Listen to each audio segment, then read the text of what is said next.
Hello. Welcome to the monumental debate behind monuments. When memorializing an event or person and creating a monument, the most important factors that should be taken into consideration are the actions that were taken, whether it incites fear or hatred, and the purpose that it is being memorialized for. The actions that were taken by those memorialized are something that should be taken into account. Especially if a person has done controversial things, it can cause outrage and anger from affected communities. This is Hart Island in New York City. It serves as a place to remember those who died from COVID in 2020 to avoid any further spread of the virus. However, before that, this place used to be the burial site for those who died from the AIDS pandemic in the 1980s and couldn't be claimed.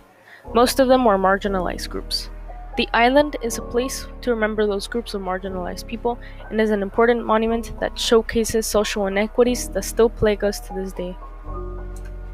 The people buried there tried to do what they could every day to survive, such as drug dealing and prostitution. All of them are proof that death meets each person differently based on their situation, which is typically based on privilege. The island as a memorial allows us to analyze this part of our society and shows us the reality of what they went through and how they got there in the first place.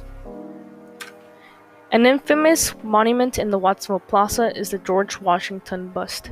It has sparked debate within the community about its place in a city full of mostly immigrants and minorities. Many feel that it doesn't belong and is therefore defaced with garbage, stickers, etc.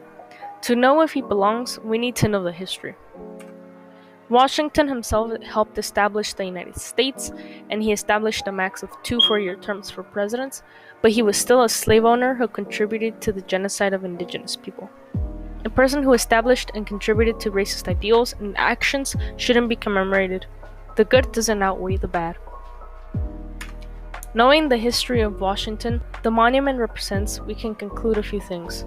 He is the epitome of white supremacy, and as such will incite hatred into those who believe in white power and fear into those whose values aren't reflected by the statue in a city made up by a majority of minority groups.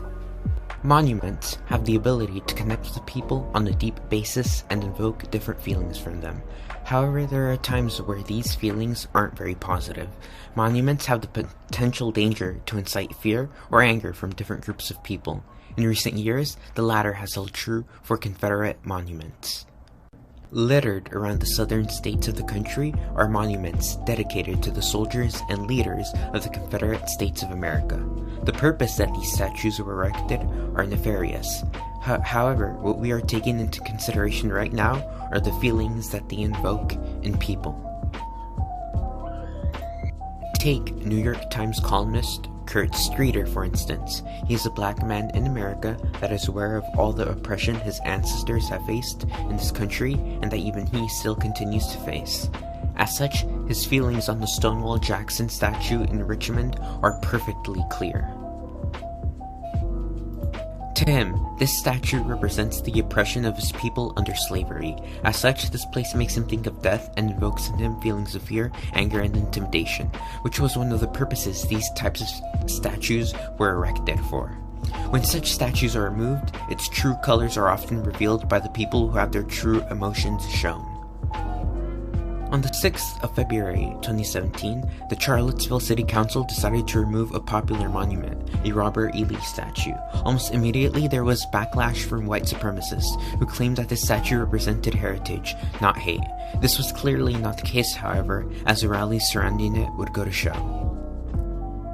The Unite the Right rally would go on to show the feelings that the statue invokes in full force, as the people defending it lit tiki torches and began marching, saying racist and anti-Semitic things, such as Jews will not replace us, further showing the feelings of fear and anger these types of monuments can invoke. The last factor that should be taken into account when memorializing an event or purpose and creating a monument is the purpose it is being memorialized for. A monument's purpose should represent and honor a notable person and event. When a monument accomplishes this, it will not evoke fear or hatred. Take the monument of mice into consideration as a good intended purpose. The purpose of this monument is to commemorate all of the mice that have lost their lives to the name of science. The mice's unconsented experimentation has helped scientists develop medications for science, which would cause individuals to express gratitude towards the tiny mammal. In a New York Times article found in Source B, which writes about Kehinde Wiley's monument, Rumors to War, this monument was in response to the Confederate statues that lined Monument Avenue in Richmond because the Confederate statues were racist. Rumors to War depicted a young African American. The monument was created with the purpose to bring inclusivity to the Monument Avenue, which only showcased white men. In Richmond, conversation had arose in which proposed that the monuments that lined Monument Avenue were all white supremacists with a purpose that was demeaning and hateful. The monument of Jefferson Davis shown above was an individual who believed that slavery was good. It was more about white superiority and degrading towards people of color. Along with Jefferson Davis, Stonewall Jackson, who was stationed on Monument Avenue, had a bad intended purpose behind it as well.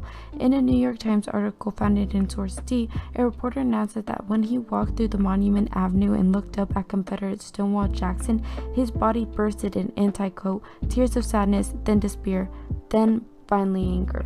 General Stonewall Jackson was a person who believed slavery was sanctioned by God. This is why people found it crucial to protest the removal of General Stonewall Jackson. A purpose of a monument should also reflect what today's society allows. If society would have left this monument up, it would signify that society is okay with having a monument that reflects racism. Basically, a monument's purpose should reflect the morals and values of today's standards. This is why it is important to take the monument's purpose into consideration, because monuments are symbols and symbols are powerful. So making sure that the monument's intended purpose is morally correct is important. It can have the power to bring people down and make them angry, which is what monuments are not for. Thank you for listening to our monument synthesis.